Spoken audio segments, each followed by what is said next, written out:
Hello guys, आज हम पढ़ेंगे non homogeneous linear partial differential equation असमघात रैखिक आंशिक अवकल समीकरण।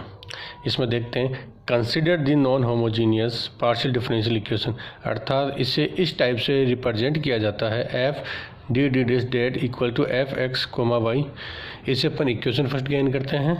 The complete solution of equation first, equation first का कंप्लीट सॉल्यूशन होता है z is equal to C dot F P dot I. C dot F यहाँ होता है complementary function, P dot I होता है पार्टिकुलर इंटीग्रल। फिर अपन यहाँ पे सी डॉट एफ किस टाइप से निकालते हैं उसको देखेंगे और पी डॉट आई किस टाइप से सॉल्व किया जाए तो वो देखते हैं। फर्स्ट ऑफ ऑल अपन देखते हैं method for C dot F. C dot F किस टाइप से राइट किया जाता है,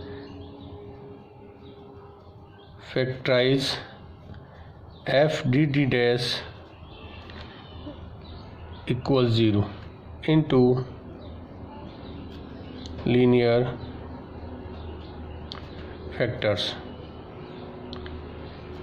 suppose we have following factors. इस टाइप का जो भी फॉर्मेट दिया जाएगा उसको सबसे पहले अपन को लीनियर फैक्टर में क्रैक करना है। जैसे सपोज दैट मैं लेके चल रहा हूँ एक D minus M one D dash alpha one, D minus M two D dash alpha two Z is equal to 0। Then तब इसका सी डॉट एफ होगा, सी डॉट एफ उसे रिप्रेजेंट किया जाता है ई की power alpha one X phi one Y plus M one X plus E की power alpha two X phi two Y plus M two X. Is that clear? ठीक है, but कभी कभी क्या होता है आपके पास जो फैक्टर होते हैं वो रिपीटेड हो जाते हैं। देन उसका सी डॉट एफ किस टाइप से राइट किया जाता है वो भी देख लेते हैं। रिमार्क्स में मेंशन करते हैं अपन if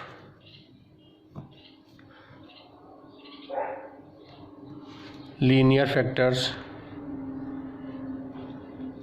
are repeated,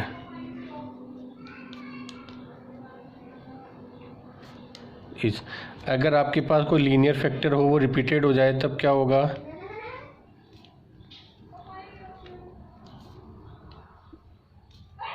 equals to 0। Then C dot F E की power alpha X phi Y plus M X plus X phi two Y plus M X. आगे देखते हैं, ये होगा आपका सी डॉट एफ कब, जब आपका रिपीटेड होगा। Next method of P dot I.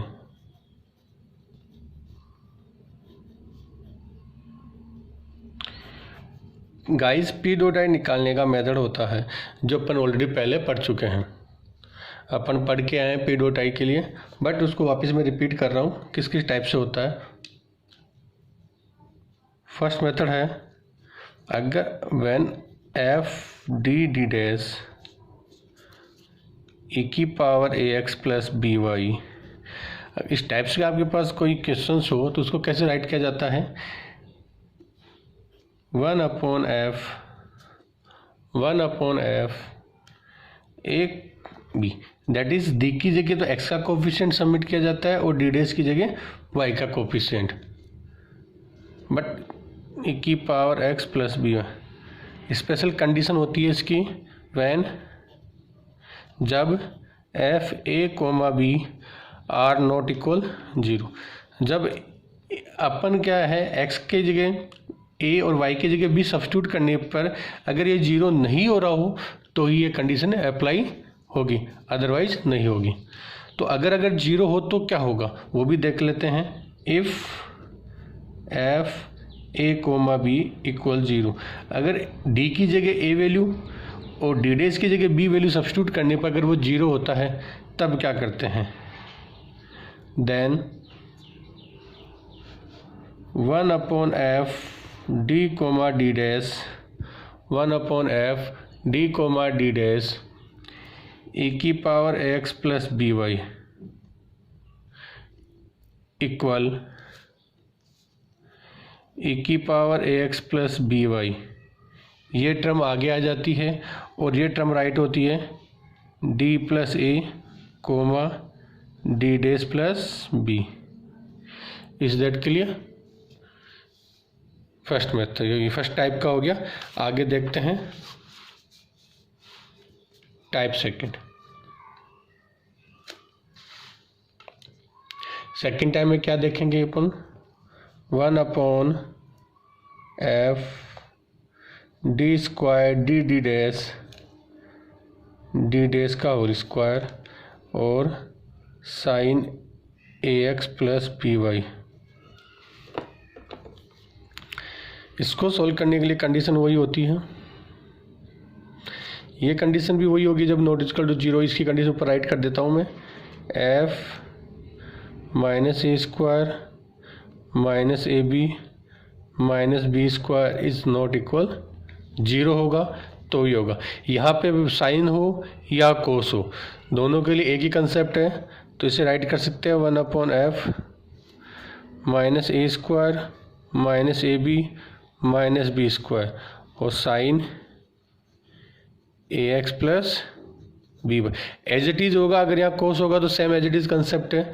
But अगर if f minus A square minus A B minus B square equals to 0, अगर यहाँ पर क्या होगा, डी स्क्वायर की जगह minus sine as it is A square रखा जाए और डी डी डैश की जगह माइनस ए बी सब्स्टिट्यूट किया जाए, यानी ए बी सब्स्टिट्यूट किया साइन माइनस का एज इट इज रहता है, और डी डैश स्क्वायर की जगह बी स्क्वायर साथ में माइनस के साइन के साथ में सब्स्टिट्यूट करें। अगर इसकी वैल्यू क्या दे दे, अगर ये 0 दे देता है तो ये भी क्या होगा आपका, ये कंडीशन फॉलो नहीं करेगा।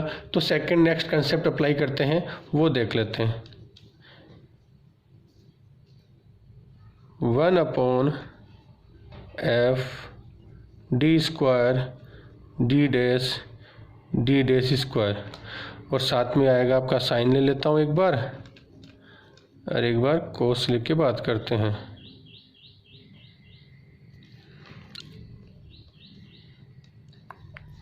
इसे राइट कर सकते हैं अपन 1/f यानी आई पी इंटीग्रल पार्ट, इसे राइट करेंगे इंटीग्रल पार्ट, फिर e की power iota ax plus B Y. ये इसका सॉल्यूशन होता है, इसको आगे सॉल्व करते हैं। बट अगर आपके पास ये हो जाए f D square D D dash square, sine की जगह अगर आ जाता है कोस तो ax प्लस बी वाई, तो इसे राइट करेंगे अपन R P means real part, e की power iota ax plus B Y. Is that clear है? थर्ड कंसेप्ट आता है आपका, वो भी देख लेते हैं अपन। 1/f डी डैश x की पावर m y की पावर m। क्लियर है? इसे राइट करेंगे f डी डैश की पावर माइनस, यानी इस टर्म को क्या करोगे, रिवर्स में लेके चलेंगे, इनवर्स में, और x की पावर y की पावर एज, इसका क्या कर देंगे, एक्सप्रेशन कर देंगे, प्रसार करके इसको सॉल्व करेंगे। नेक्स्ट देखिए फोर लास्ट है 1/f डी डैश e की power ax plus B Y dot V. यहाँ पे v क्या होगा, कोई वेरिएबल होगा x या y का। तो फर्स्ट ऑफ ऑल इसको टर्म को सोल्व किया था आपने, जब ये 0 बनाता था तब, यानी डी की सबसे पहले क्या लेंगे, e की power ax plus B Y को अपन बाहर लेके आएंगे। इसको आउटसाइड में लिखने के लिए क्या करते हैं, डी की जगह राइट करोगे डी प्लस ए और डी डेस प्लस बी, ये टर्म आ जाएगी, ओनली क्या बचेगा बी। वी क्या होगा, V is a variable of X and Y, where V is a variable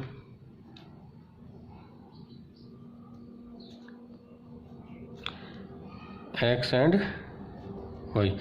अगर वी एक्स और वाई का वेरिएबल होगा तो इसको अपन थर्ड फॉर्मेट के अकॉर्डिंग आगे सॉल्व कर सकते हैं। Clear guys. इसके साथ में अपन देखते हैं क्वेश्चन सॉल्व करने का मेथड बताता हूँ मैं आपको। यहाँ तक सबके समझ में आ गया होगा। आगे बढ़ते हैं, अपन एक क्वेश्चन लेते हैं। देखिए, क्वेश्चन सॉल्व करने के से पहले क्वेश्चन राइट कर लेते हैं।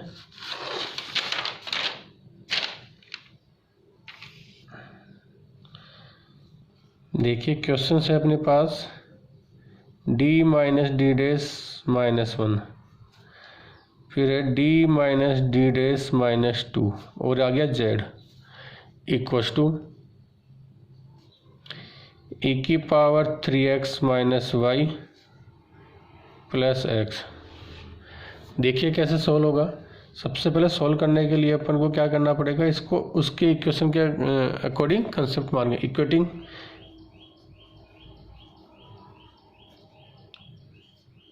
Given equation given partial differential equation with, अपन पहले पढ़ के आए थे इसको, पार्शियल डिफरेंशियल इक्वेशन वो माने थे, वो क्या थी वो राइट करता हूँ। d minus m1 D dash alpha 1, d minus m2 D dash minus alpha 2 z equal F X comma Y. Clear है। अब इस इक्वेशन का इस क्वेश्चन से अपन करेंगे कंपेयर करके देखो m1 की वैल्यू क्या आ रही है, m1 इजगल टू 1, एल्फा 1 की वैल्यू क्या है, एल्फा 1 इजगल टू भी 1। अब इस इक्वेशन को कंपेयर करेंगे इससे, तो m2 की वैल्यू क्या आ रही है, m2 1 and alpha 2 equal to 2। That is clear. जब ये वैल्यू इक्वल क्लियर है तो आपको निकालना है सी डॉट एफ। क्या निकालना है, C dot F. C dot निकालने के लिए कंसेप्ट क्या था, राइट कर देता हूँ पहले मैं। e की पावर, जब ये फॉर्मेट होता था सी डॉट e की power alpha 1 X phi 1 Y plus m1 X, e की power alpha 2 X phi 2 Y plus m2 X. Clear है। आगे देखते हैं। अब यह वैल्यू सारी सब्स्टिट्यूट करो। e की पावर एल्फा 1 की वैल्यू x1 आ गई, फाई 1 आ गया, y प्लस m1 की वैल्यू 1 है, प्लस e की पावर एल्फा 2 की वैल्यू कितनी है 2, ये x आ गया, फाई 2 आ गया, y प्लस m2 की वैल्यू 1, ये x आ गया। ये आपका क्या आ गया, C dot F. Is that clear. अब आपको क्या निकालना है, पी डॉट आई। नाउ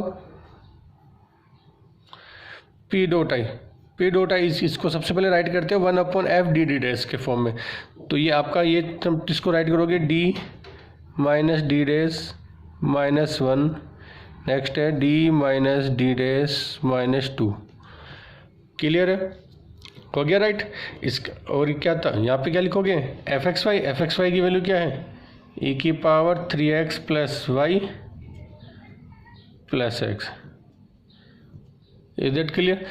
जब भी आपके इस टाइप की एफ एक्स वाई अगर आपके सम की टर्म में हो तो इसको सेपरेट करेंगे। फर्स्ट ऑफ ऑल क्या करेंगे, इसको सेपरेट करते हैं। तो सेपरेट करने के लिए क्या करेंगे, इसको देखिए, इसे राइट करेंगे अपन 1/d minus D dash minus 1,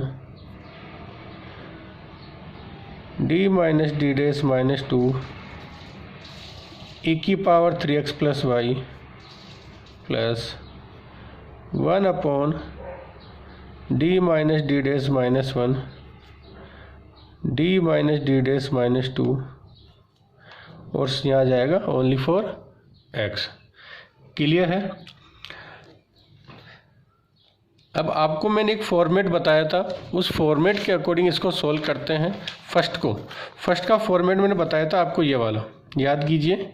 1/f dd था e⁻x प्लस बी वाई। तो इसमें क्या किया था आपने किया था कि d की जगह तो क्या राइट करोगे, a दैट इज x का कोफिशिएंट, और dd की जगह क्या राइट करेंगे, b दैट इज y का कोफिशिएंट, इस फॉर्मेट में। तो ये हो गया था f a b और a एज इट इज आ गया था। कब, जब ये दोनों जीरो ना हो। अगर बाय द वे इनको सब्स्टिट्यूट रखने पर जीरो बनता है, तब अपन ने ये क्या किया था, d प्लस a और d प्लस b की फॉर्मेट से सब्स्टिट्यूट किया था। तो गाइस इसमें भी आगे करते हैं अपन। d की जगह तो क्या रखोगे, x का कोफिशिएंट, और d की जगह क्या लिखेंगे, y। ठीक है। तो d की जगह तो क्या सब्स्टिट्यूट करना है अपन को, यानी d की जगह तो क्या सब्स्टिट्यूट करना था अपन को, a, और d की जगह क्या सब्स्टिट्यूट करना है आपको, b। राइट करते हैं अपन।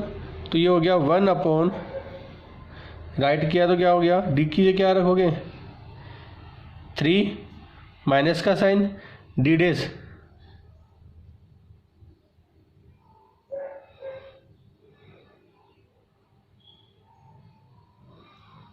कितना है, 1। तो ये टर्म क्या बन गई, 1 आ गया, -1 आ गया। नेक्स्ट राइट करोगे 3, सॉरी यहाँ माइनस है,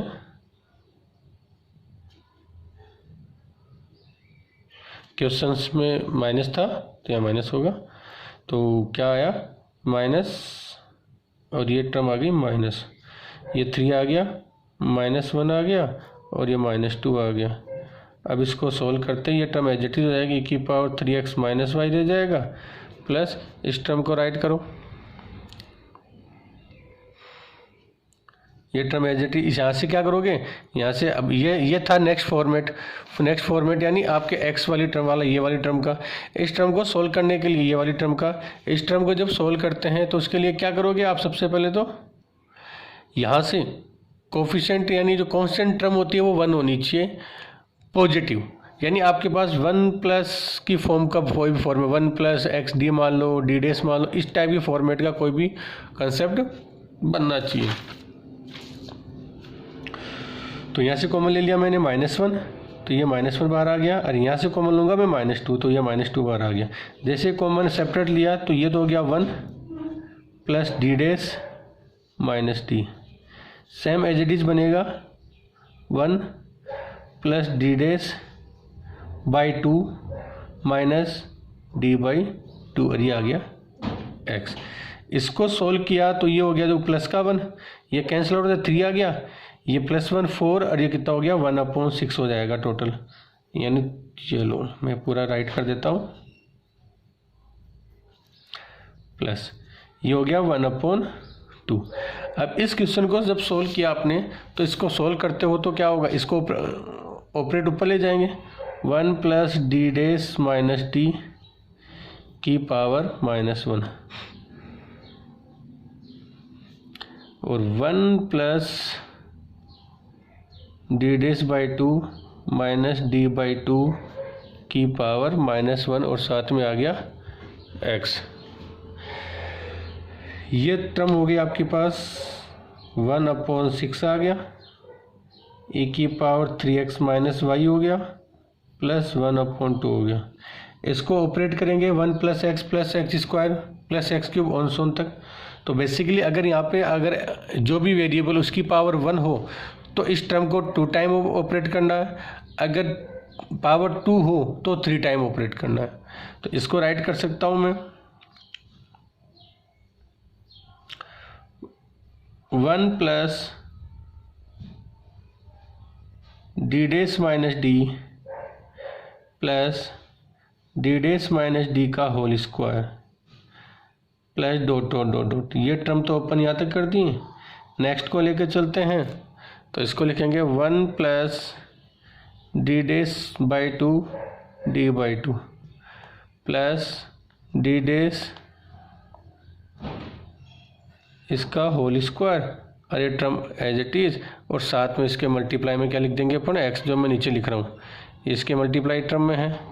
अब देखिए ये टर्म आ गई 1/6 as it is e⁻³ - y आ गया प्लस 1/2 आ गया।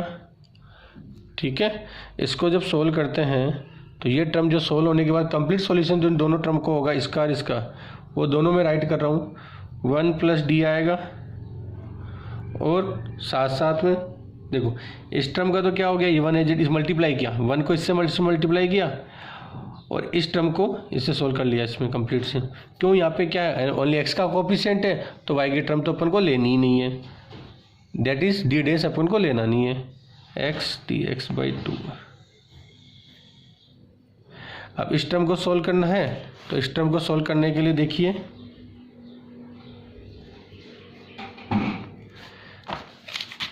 रिपीट राइट कर रहा हूँ मैं,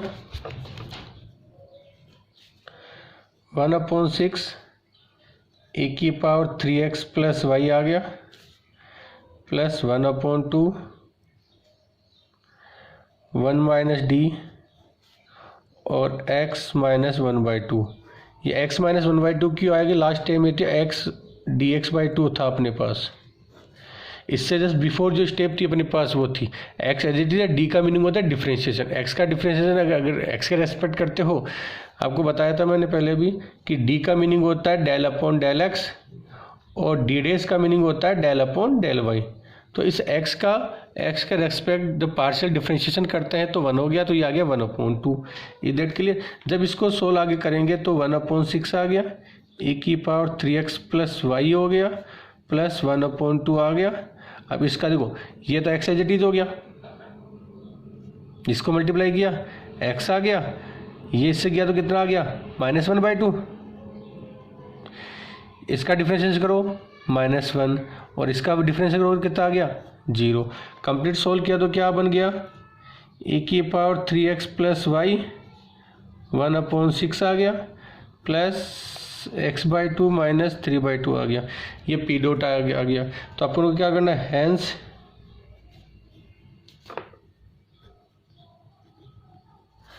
complete solution of given partial differential equation z = c⁻i plus p dot i। So z = e⁻x α1 y plus m की वैल्यू 1 थी, दोबारा राइट कर देता हूँ, e⁻x y1 y plus x e⁻2x y2 y plus x plus 1/6 e⁻3x + y plus x/2 - 3/2। ये इसका आ गया complete solution. Hello guys, आपको ये जो मैंने टॉपिक कराया non homogeneous partial differential equation with constant coefficient, आपको अच्छी तरह समझ में आया होगा। तो इस चैनल को ज़्यादा से ज़्यादा लाइक और शेयर कीजिए। धन्यवाद।